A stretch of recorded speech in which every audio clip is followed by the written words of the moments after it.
अब बात तो सच है, मगर बात है रुसवाई की, क्योंकि लीगी उम्मीदवार भारत से मदद मांगने को तैयार हो गए। भारत को पुकारेंगे, जरा गौर करें, भारत को पुकारेंगे। इलेक्शन डे पर ऐसी बात करना समझ आता है आपको? समझ से बालातर है ना। जो सूरत हाल बनी है और इसके अंदर भारत को बुलाने की भी बात हो गई। उन्होंने कहा मैं भारत को वादे दूंगा। ये इसको आप इलेक्शन कहेंगे? ये टोपी ड्रामा है सारा। जिस तरह पाकिस्तान में मजाक करते हैं, इसी तरह वहां एक मजाक हो रहा है दुनिया को दिखाने के लिए। देख, इस पे मैं इसको इलेक्शन नहीं मानूंगा। लोगों ने इंटरेस्ट ही नहीं शो किया, वहां वोटिंग ही नहीं लोग करने गए वहां। तो इससे जाहिर होता है कि people are disappointed, people are not interested in. हर बंदा ये चाहता है कि ये एक ड्रामा है, फ्रॉड है। नमस्ते दोस्तों, जय हिंद। हिंदुस्तान स्पेशल में आपका स्वागत है दोस्तों। गिलगित बाल्टिस्तान और पाकिस्तान अधिकृत कश्मीर में पाकिस्तानी विरोधी आवाजें बहुत बढ़ गई हैं और पाकिस्तान इसको दबाने में लगा हुआ है। पाकिस्तानी आर्मी जितनी भी आवाजें दबाने की कोशिश करती है, इस्माइल गुज्जर जैसी आवाजें और निकल आती हैं।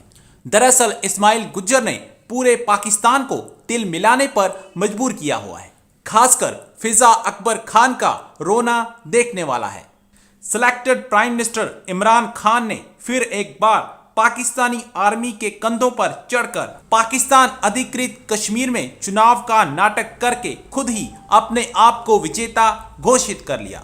फिजा अकबर खान और अनिका निसार आज की वीडियो में पाकिस्तान अधिकृत कश्मीर में भारत को पुकारने पर बौखला गई हैं। आज की वीडियो में पाकिस्तानी मीडिया ने और क्या कहा, so guys let's start this very interesting video. अब बात तो सच है, मगर बात है रुसवाई की, क्योंकि नून लीग शिकस्त के खौफ से, कहने के बुखलाहट का शिकार हो गई है कि लीगी उम्मीदवार भारत से मदद मांगने को तैयार हो गए। भारत से? अच्छा, सुना आपने, लीगी उम्मीदवार इस्माइल गुज्जर ने गुज़िश्ता रोज़ इंतखाबात के लिए पोलिंग के दौरान मीडिया से गुफ्तगू में पुलिस पर नून लीग का जो पोलिंग कैंप है वो उखाड़ने का इल्ज़ाम लगाया था और क्या कहा था कि अगर पुरम पोलिंग ना चलने दी गई तो वो भारत को पुकारेंगे। ज़रा गौर करें, भारत को पुकारेंगे। इलेक्शन डे पर ऐसी बात करना समझ आता है आपको? समझ से बालातर है ना। अभी कुछ दिन पहले मुस्लिम लीग नून के कायद अफगानिस्तान के जो नेशनल सिक्योरिटी एडवाइज़र हैं उनसे मिले थे, जिसका दिल पाकिस्तान से के बुग़्ज़ में भरा पड़ा है। नवाज शरीफ साहब को उस तरह के शख्स से, जो कि पाकिस्तान दुश्मन है, भारत का पसंदीदा शख्स है, उससे मुलाकात पर कौन हिसाब मांग सकता है? अब ये मुल्क दुश्मन सरगर्मियाँ नहीं है तो और क्या है, ज़रा कोई समझा दे। नाउ कंसिडरिंग ऑल दिस, ये जो सूरत हाल बनी है और इसके अंदर भारत को बुलाने की भी बात हो गई, ये जा किधर रहे हैं हम? क्या इंतखाबी इस्लाहात के बाद ये सारा कुछ सही होगा? क्या इंतखाबी इस्लाहात से पहले हमें मॉरल इस्लाहात की जरूरत है? What is going on? करारदाद की बुनियाद में हमने वहां बड़ी एहतियात से काम लेना है। हमने एहतियात से काम इस वजह से लेना है कि आए दिन हम मोदी हुकूमत, इंडियन हुकूमत के खिलाफ हम बात करते हैं तो अगर कहते हैं ना कि एक उंगली सामने वाले की तरफ बढ़ाए तो चार अपनी तरफ आ जाते हैं। क्या इस वक्त इंटरनेशनल मीडिया, इंडिया का मीडिया या दूसरे हमारी तरफ नहीं देखे कि हमारे सरकार क्या कर रही, वहां पे किस तरह मुदाखलत कर रही है? और फिर बात ये होगी जो आपने दूसरी बात की गौस इस्माइल गुज्जर का। इस्माइल गुज्जर ने जो हरकत की है वो उस हरकत के पीछे मैं उसको जस्टिफाई नहीं कर रहा हूं कि आपको याद होगा कि साल डेढ़ साल पहले फारूक हैदर जो प्राइम मिनिस्टर थे उन्होंने जो बात की है कि अगर नवाज शरीफ के खिलाफ इंतकामी कार्रवाई नहीं रोकी गई है तो हम पाकिस्तान के साथ हिलाक पे सोचेंगे। हम बहुत ज्यादा नुकसान उठा रहे हैं।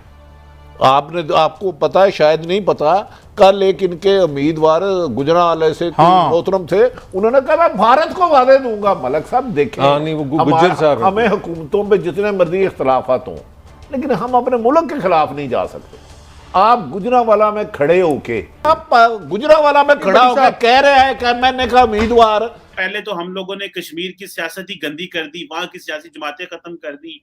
फिर हमने अपनी सियासी जमातें वहां लॉन्च कर दी। जो मरकज में होता है वो सूबे में जाकर वो कश्मीर में हुकूमत बना लेता है, जो जिसकी मरकज में पावर होती है वो गिलगित बल्तिस्तान में जाके इतना ज्यादा करप्ट कर दिया हुआ है, उन लोगों को भी करप्ट कर दिया, खुद भी करप्ट है कि निजाम सारा खराब किया हुआ है। और अब एक इतने ज्यादा गंदे इल्जाम इमरान खान उनके नवासे पे इल्जाम लगाते हैं। वो कहती है तुम्हारी जो साबका बीवी है वो तो यहूदियों की गोद में तुम्हारे बच्चे पलते हैं। मरियम नवाज कहती है वो गंडापुर साहब कहते हैं जनाब के मरियम नवाज 8 करोड़ की सर्जरी तुमने कराई, तुम नानी हो।